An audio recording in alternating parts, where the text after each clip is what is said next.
አንቺን አይንኩብን። የተዋህዶ ልጆች እንወድሻለን። ግቢ ከቤታችን በረከታችን ነሽ። በሐሴት ቆመናል ደስታን ስለወለድሽ። አይናችን ነሽ ማርያም አንቺን አይንኩብን።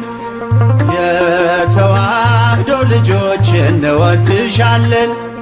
ግቢ ከቤታችን በረከታችን ነሽ። በሐሴት ቆመናል ደስታን ስለወለድሽ።